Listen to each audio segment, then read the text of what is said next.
Aïcha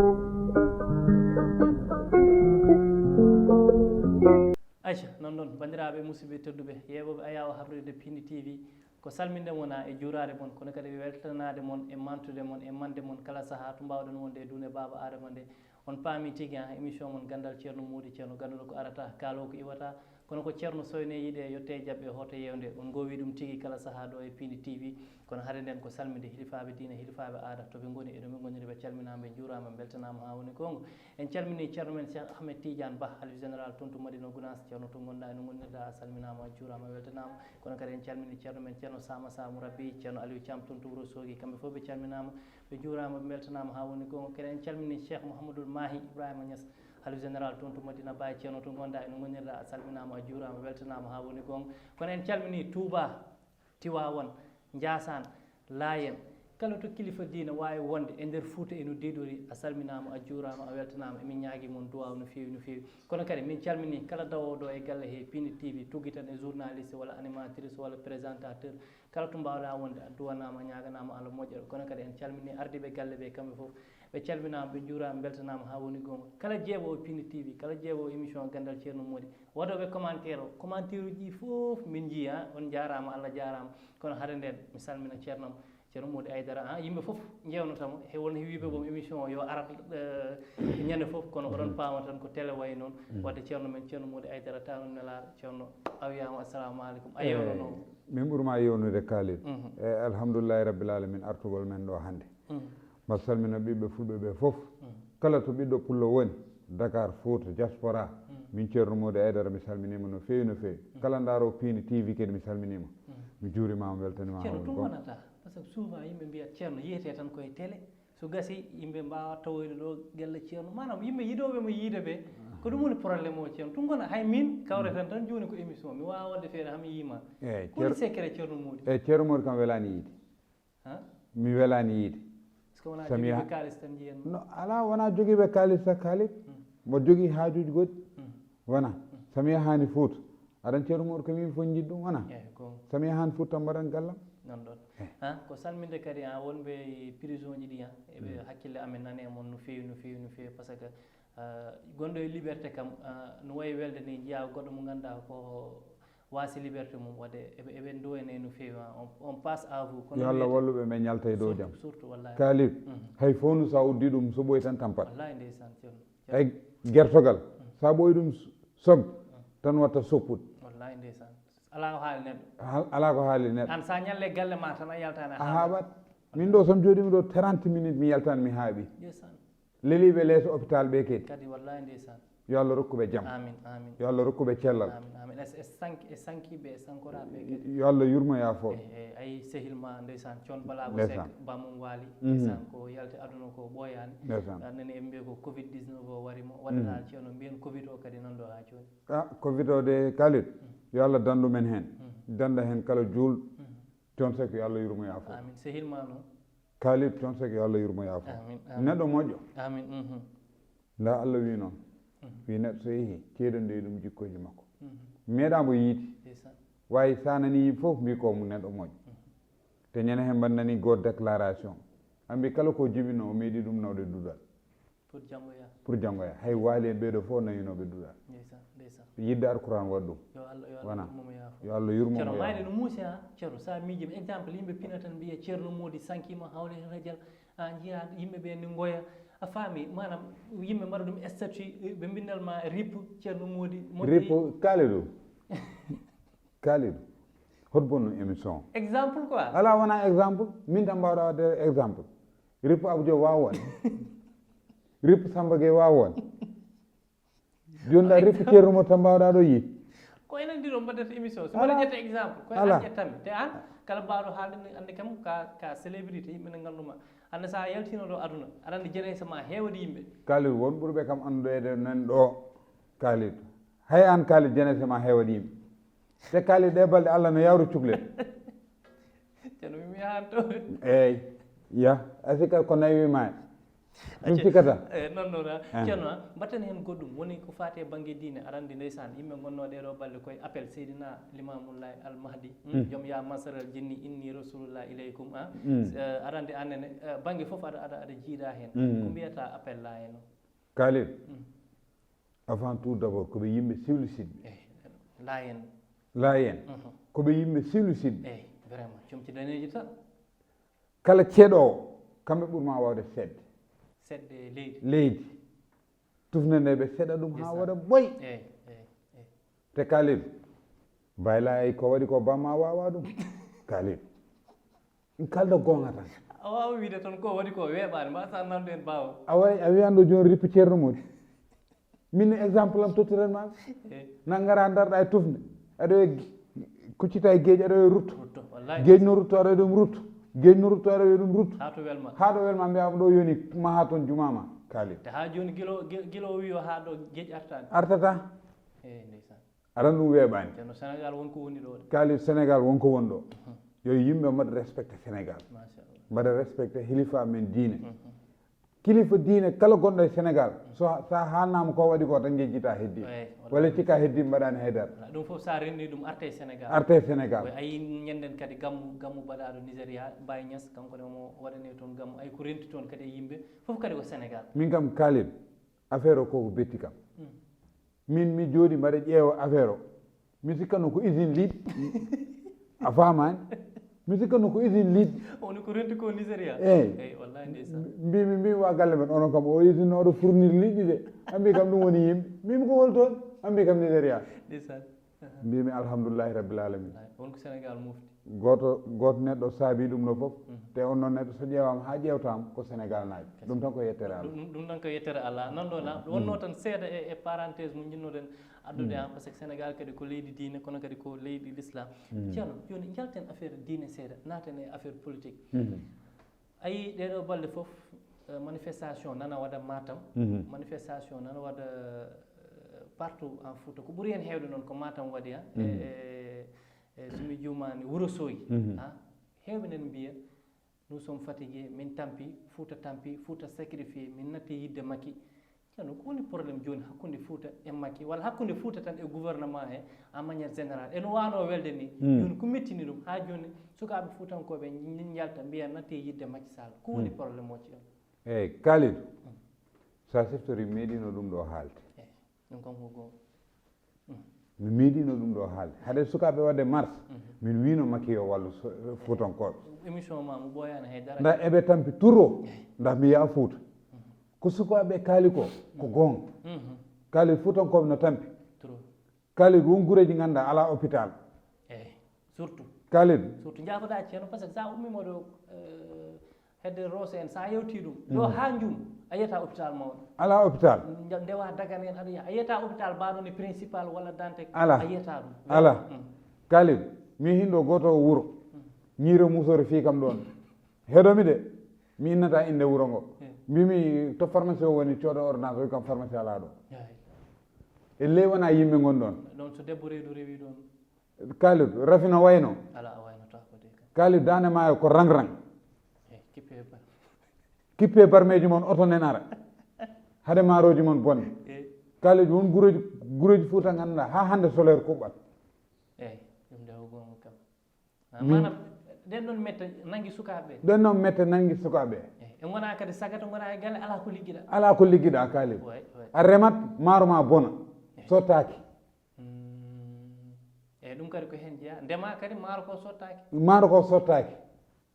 walla sa yiiɗi ƴettude oto mbaɗa transport so oto waɗima facturé prix an maaro ko bona bon ɓuuranma oto o ara nda oto miijoto ko rang o lawol ngol welani rewɓe no tampi toon Kalidou ha hande ƴogoyde woyndu won guureji Fouta ganduɗa ha hande rewɓe ƴogoyde ko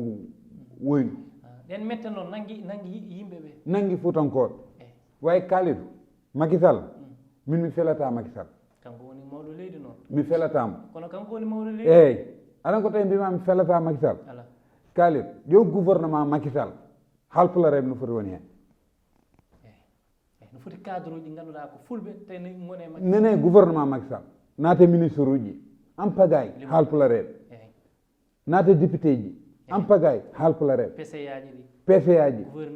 te haalpulaar fof no jogii wuro makko nen Fuuta manam haalpulaar fof no jogii base mum Fuuta taw ko leader ni liggo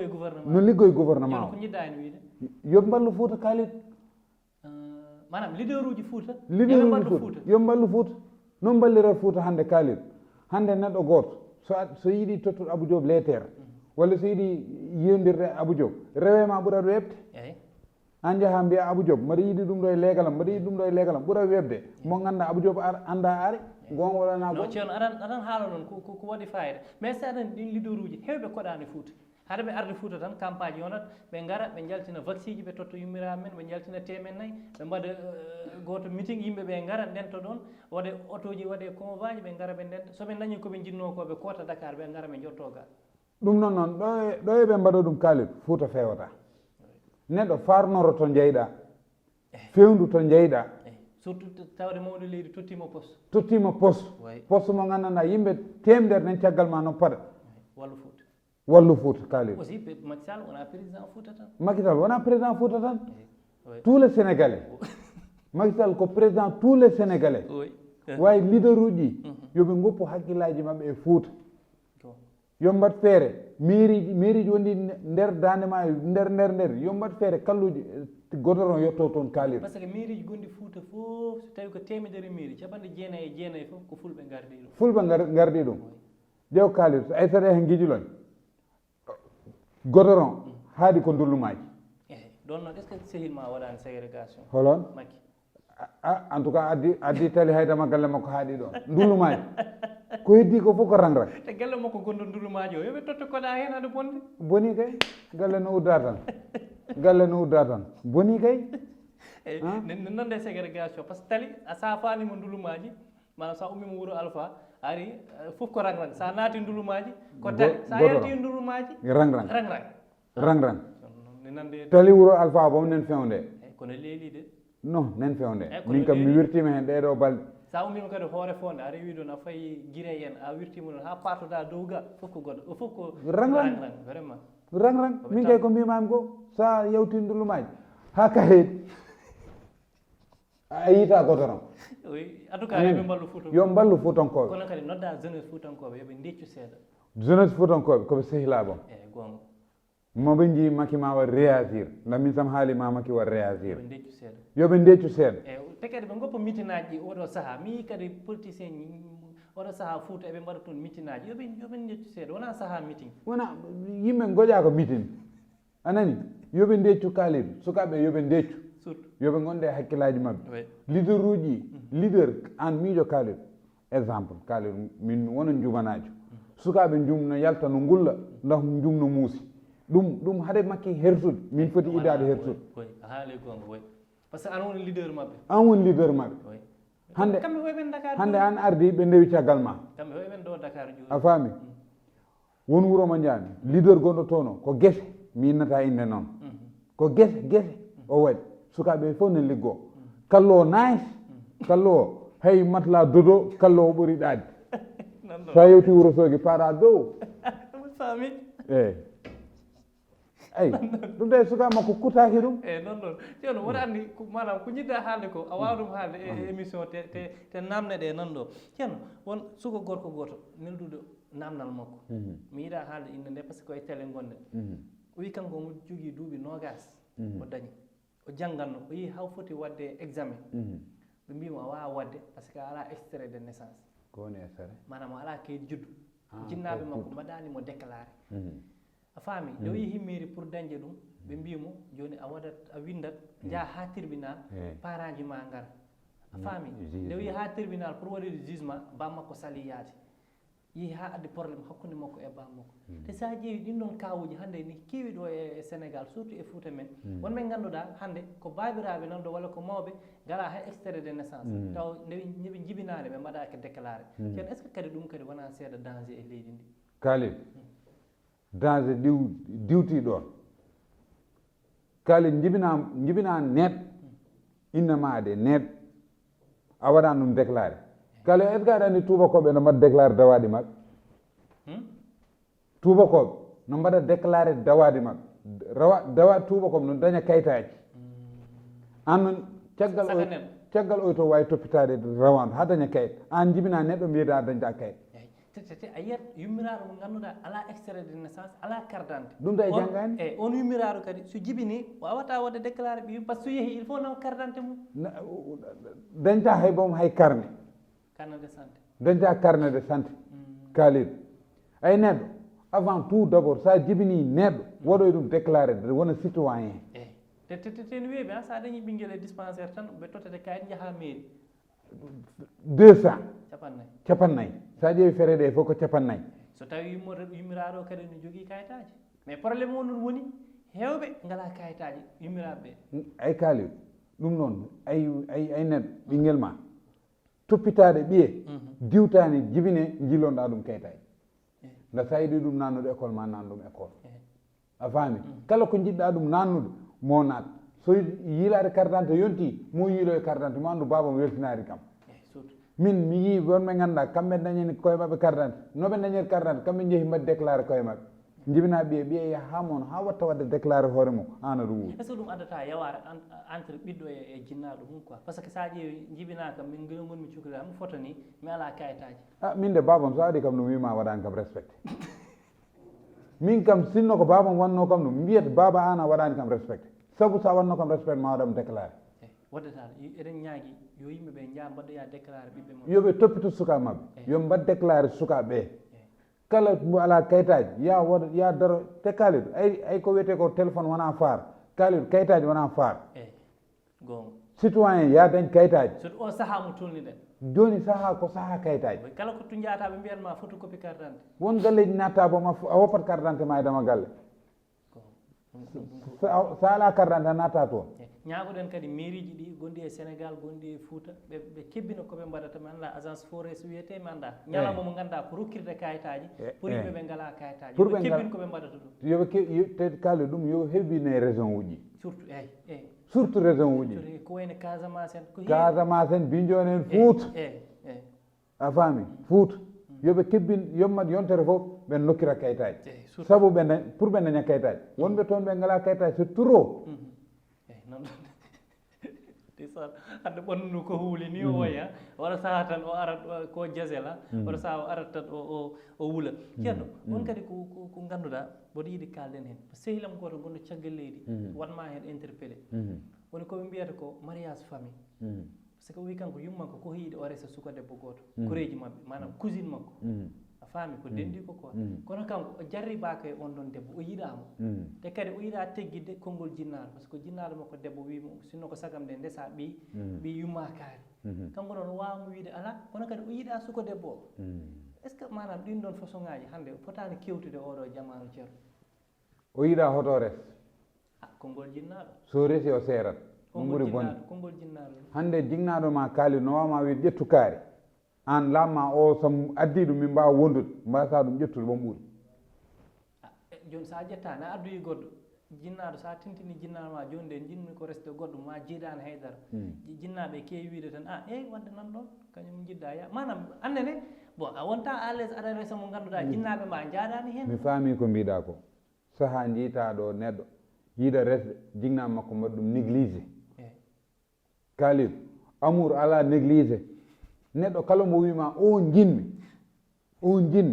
rokkumo eyyi kono aɗan jinnaɓe kadi kamɓe mbiyanma min andi debbo gabɗo e mo aɓani manda saɗa faami cewnol enen réalité ji men kalil ko Allah wi noon aɗani Allah ko harmin debbo men juulɗo chrétien resa ɗum mo wona juulɗo an kalil hannde aɗa wawi yaade ndesoya chrétien te o tuubata kono an aɗan kalanta kam ko affaire diine exemple mais enen jogui réalité men surtout enen fulɓe a yiɗa reste mo ganduɗa jinnaɓe ma jaadani hen kono joni sa ƴeewi dewle famille ɗi so boni tan famille o kadi ko heewi ko bonde kalil a yimɓe ɓe jejjitat Allah aɗa go tawi mbima ɓe jejjitat Allah hande ɓe ƴetta kaaliɗo mbiya kaaliɗo aɓani kono ceerno ɗum ko woodi won rewɓe ɓe ganduɗa ɓe gaɓani Cheikh Oumar Foutiyou Tall wi bida sa nangui ɗum nanguma sa woppi bida woppuma ko laaɓi kalantumani Ganndal yalti kaaliɗo neɗɗo kala kada daña Allah bindi ɗum haade ma arte arsukoma arsukoma Allah bindi arsukoma hade ma jibinede ha joni min kalanta kon ko haala Allah kono won réalité ji gondi e gurdam eyyi hande Kalidou an Allah taga hande Kalidou no foti yaade France way watte refouré arta hade makko wadde refouré mo res oɗo joni noon ko Allah yamiri ko ɗum waɗat wiye oɗo abani so amno Kalidou wattake refouré taw ko ɗum noon Allah hoddirno ɗum ɓooyi anani Kalidou woni liggey weela resa debbo riwe ɗum noon Allah hoddirno ɗum a fonno riwede haysa retano onon riwede eyyi kono jolfoni wiide tombe mo warat ay gaf tombe e yo affaire tombe ɗin ɗon ay Kalidou ay ina maade ko waɗi fort ceerno a yiyata an jogaɗa ko heewi nde sa debbo tan ko joguinoɗa ko foof ya Kalidou ay ɗum ko hoddiro Allah ay ko hoddiro kono ceerno noon ɗeɓi nandude seeɗa min mi jaɓani ay sinno ko Allah binduno ɗum Allah wi sa reti debbo jawɗima yahat mi jaɓa ono aaɓani naggam sanggam kono an a salima dal ala debbo mo aabani rewɓe fof rew fof no aaɓi te Kalidou ay yimɓe yoɓe goppu koɓe mbaɗa ko hande yiyat debbo wone laƴƴe ambi o aaɓani te ko ɗum ko ni Allah tagirimo eyyi walla debbo jogo geste goto ne heewi ɗum wadde no heewi ɗum wadde wiye aaɓani a faami neɗɗo kala mo jiiɗa wonko wowi wadde eyyi kono ɓe mbiyata woto sa ƴewtindimo debbo baɗowo ni on omo aaɓi baɗowo ni aaɓani te neɗɗo fof no jogui kadi neɗɗo fof jogui jikku neɗɗo fof jogui no wayi a faami hay nayeɓe ne jogui no hay nayeɓe jogui no mbayi Kalidou yiɗodirɓe rokkira te toon aduna o tolni toon aduna o tolni sa rokkirani ɓe dokkira koye mabɓe ko kewɗa wiɗo ko laaɓi kalmi ɓiye debbo so wi baba o jinni rokkumo sa rokkani mo o yaha rokkira hoore makko kardiago warma ko callotonoɗa ko wattuno wadde ɗum mi yii ɗum Kalidou goto babiraɓe ɓiyi ko wi o jinni o sali ɗum rokkude Kalidou ɓiyi ko yeehi waajo waɗimo reeɗ way gila babiraɗo o tini waajo waɗi ɓiyi ko reeɗ rendu dog so rokkirino ma waɗ hen ala waɗata teɓe mbebna teŋe ɗe kadi te mbattinɗa ke ƴetta dokka aɗa rokku hade makko wadde mo reeɗ taw a perti nan ɗon welani kam ha nan ɗon ceerno men ceerno Moudou Aidara talum nelaɗo ceerno ganduɗo ko arata kaalo ko iwata nan ɗon hannde kam moteur makko koko sofi tan kono ceerno haɗa nden woppuma tan hay sinno ko 1 minute poftoɗa seeɗa mbaɗa soufflé normalement caat walo a haali ha tampi yo addanete ndiyam aɗa yara e plateau he a haali a haalti wallahi boyƴi nehaki quoi ala plateau oɗo ay Kalidou min man wattu aɗo talnano kam ataya mi jooɗo ɗo fawna kam ɗo barano talna barade ɗon ɗo ɗum mayen kaltiti hen kono haɗa nena en calminatana ceerno Chérif Mouhtar Ba en calminimo no feewi ha ceerno Chérif kono kadi mama lelɗo si nena men ceerno ndesan mama lelɗo si gonɗo toon to France nena lelɗo ceerno Mody Kalidou vocal uji makko ceerno Mody vocal makko fof noon ko nafoore mama lelɗo yo Allah rokkumo julde balɗe an e ɓesgu ma neɗɗo moƴƴo noon en calmini bébé Mouhamed Kalidou mama lelɗo en calminimo hen no feewi Ibrahima Barka Ba Bourdo on woni joom Piindi TV yimɓe fof gandi ɗum kono ceerno Amadou Louti Ba o salminama wondude e ceerno Cheikh Louti Ba kamɓe fof ɓe calminama no feewi ceerno salmini hen ceerno Oumar Ba ceerno Cukalel o salminama no feewi ceerno Ibrahima Sy Nourou Zaman o salminama la puissance Peul salminama no feewi la puissance o weltanama kono kadi Danna Darame Sehil Eva Ndiaye toon to Paris saro ulleɓe moƴƴuɓe kamɓe jogui association Bintu Diawnera voilà association Bintu Diawnera ɗum kam ɗo e duuɓi sappo mo wawa ɗum haalde Bintu Diawnen non ɗo tan ɓe calminama kono mi salmini mama Yumma Aïcha Philadelphia mi salminimo mama Yumma Aïcha mi salminimo no feewi Fati Sall Philadelphia salminama bébé Aïcha Philadelphia salminama Oumou Aïssa Soumaré toon to Belgique Ibrahima Ndiaye Coumba Salen Aissata Ba en manam ceerno aɗa andi noon yeɓoɓe émission keewi yeɓoɓe Piindi keewi surtout yeɓoɓe émission Ganndal ceerno Mody eyyi c'est trop te neɗɗo Kalidou neɗɗo so yiiɗimo yinmo neɗɗo so horsinimo horsinmo surtout saaha aɗa salmina neɗɗo ɓe calmintaɓe ɓe nana kalami saaha Kalidou salmina neɗɗo ɓe cikka kaali on rokku Kalidou walla deur way o tin Kalidou tawa sa ɓurɓe en heew taw on meeɗa yondirde ami andamo bon surtout waɗoɓe commentaire uji ɗi mbaɗa commentaire te kala commentaire mbaɗaɗo eɗen jiiya ɗum eɗen jiiya ɗum yoɓe jokki noon wadde commentaire e mbaɗa suivre émission Ganndal ceerno Mody yo mbaɗa suivre émission ji gonɗe mbaɗa abonné aɗa andi won yeɓoɓe Piindi te mbaɗani abonné yoɓe mbaɗ abonné sa wawa wadde abonné yaha ƴeewa ganduɗo YouTube walla ganduɗo téléphone wiyama nda connexion om nani natanam Piindi TV manna kam abonné Khalil ƴette téléphone aji yummiraɓe e taniraɓe won mbiɗo kam Fouta mbaɗa yiɗi wadde abonné way mi ala taw kalis mimam ala yobdi ala jobdi abonné gratuit wallahi ndeysan eyi kolos won kolos kolleɗa mbaɗɗa kurum waɗa kamɓe fof dal ɓe calminama nan ɗon ceerno annen wonɓe jiɗɗa salminde eyyi Khalil mi salmini nakaranaɓe min dal ceerno min mi anda ko dañɗa nakara Khalil nakaranaɓe eɓe jiiɗi kam eɓe korsini kam salmina kadi madina jaƴɓe naaɓe ko yimɓe ma mi salmini kadi madina jaƴɓe naaɓe mi salmini ceerno bocar ndeysan salmini almudam aliou dembourou an ani noon ceerno ana waɗat créé almudaɓe tan ɗo mbiɗa ɗo wat sesa tan ɗo mbiɗa honorable député aliou dembourou lella ko almudo ma yimɓe jiyani nanani jiyani ɗo gonduɗon jiyani to mbaɗɗon photo ka wi kay ka jiɗɗo o wona almudo ma joni son jikkeero modi no arinode attaché le ceinture mon jab ummoɗa e jakarta mummo e jakarta mon jab mamadou ha Piindi TV ɗo eyyi aliou dembourou eyyi moƴƴi gannon ko almudam e moƴƴi joni sehilma goto rappeur biyeteɗo advise almudo ma bo mbiyanmi ka goppunoɗo mo noon rennino men mo yittinam eyyi te kadi programme makko bonnoɗo succès téléphone ma e kalis ma koko majjuno to ɗe e buuhante o toon postani Khalil toon postani min guilne mbattu nattumi heɗade son advice anani nda ko sababude makko aɗan ceerno mo yaha concert ha 4 heures sababude makko omo yiiɗi sinab turo yo rutte téléphone ma o ruttat kam ɗum kay non ɗona o salminama no fewi advice rapport aji fulɓe foof calminama ceerno aɗan ɗe balɗe célébrité nan jalta aduna ɓe ganduɗa ko andaɓe guila e mugiyankoɓe ha e amoɓe manam dal yimɓe andaɓe mawɓe nana jalta aduna won ceernajo goto ƴeewowo mbaɗowo lycée har mo ganduɗa mi yiiɗa haalde inde makko o woni koye fulɓe o ƴeewi o wi e nder fulɓe won mogiyanke mawɗo mo ganduɗa haɗa hitande nde gasde ma yalto aduna o haalani noon inde on kono o wi ko on ma yalto aduna te ko mogiyanke kaalowo pulaar gonɗo e leñol ngol gandaɗo yeroso ceerno ɗon toñede ala mogiyanke gandaɗo Khalil yeroso walla yasinti ala o seesi aɗani yero manam waɗani émission o wi on ko mbaɗowo émission Ablaye Samba Sy mba Ablaye Samba Sy natti wonde télé kanko presque à retraite o woni a faami te o wi ko émission makko émission jeeɓeteɗo Abou Diop wona mogiyanke mba ceerno annene holo Abou Diop wona mogiyanke